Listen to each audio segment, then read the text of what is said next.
اس بات پر ذرا غور فرمائیے، ذرا سوچئے۔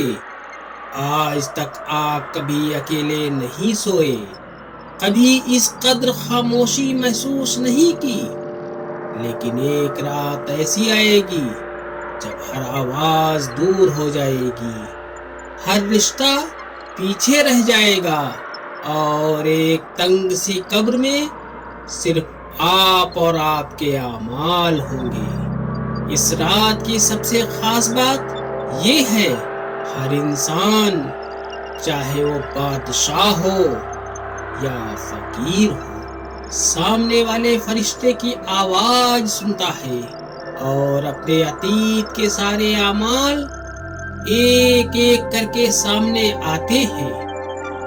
آج ہم بات کریں گے قبر میں پہلی رات کی، وہ رات جو ہر انسان کے لیے ایک احساس ہے، ایک چیتاونی ہے، اور ایک رحمت بھی ہے۔ جب موت کا وقت نزدیک آتا ہے تو انسان اپنے چاروں اور کی دنیا کو دھیرے دھیرے کھونے لگتا ہے۔ نیک انسان کے لیے رحمت کے فرشتے آتے ہیں، سفید چہرہ، نورانی، نرم قدم، اور ان کے ساتھ جنت کی خوشبو محسوس ہوتی ہے۔ گناہگار کے لیے سخت اور ڈراؤنے فرشتے روح کو پکڑ کر جسم سے الگ کر دیتے ہیں، جیسے گیلی اون میں سے کانٹے نکالے جا رہے ہوں۔ حدیث کا مفہوم، روح نکالتے وقت انسان اپنے آس پاس سب کچھ دیکھ اور سن رہا ہوتا ہے۔ جنازہ اور قبر تک کا سفر، جنازہ قبر تک پہنچایا جاتا ہے، لوگ دھیرے دھیرے چلے جاتے ہیں۔ اللہ معاف فرمائے، کاش یہ انسان سدھر جاتا، لیکن قبر میں پہنچتے ہی صرف انسان اور اس کے اعمال ساتھ رہتے ہیں۔ یہاں کوئی دوست کام نہیں آتا، نہ کوئی دولت، نہ کوئی مکان، صرف وہ چیز جو انسان کے ساتھ جاتی ہے، وہ ہے اس کے اعمال۔ جسم کو قبر میں رکھا جاتا ہے، مٹی گرتی ہے، ہوا چلتی ہے، اور چاروں اور سناٹا چھا جاتا ہے، اور پھر آخری قدم کی آواز بھی خاموش ہو جاتی ہے۔ قبر دھیرے دھیرے بولتی ہے، میں روز تجھے پکارتی تھی، میں روز تجھے دیکھتی تھی، آج تو میرے اندر ہے۔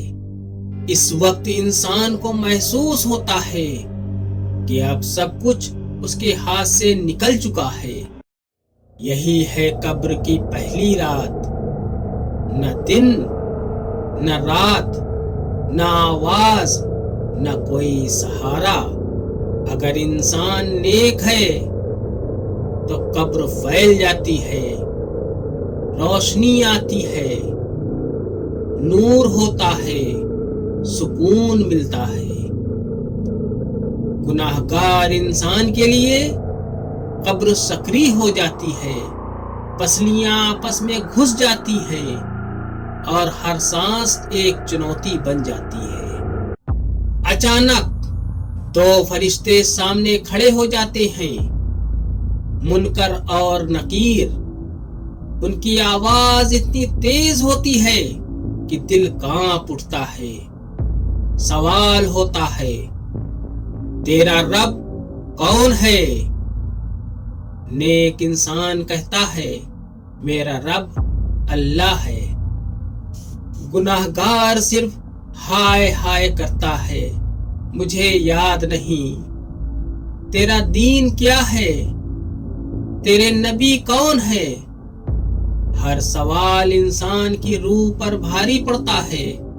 نیک انسان کے لیے قبر جنت کا باغیچہ بن جاتی ہے، سکون، نور، روشنی ہر طرف پھیلتی ہے۔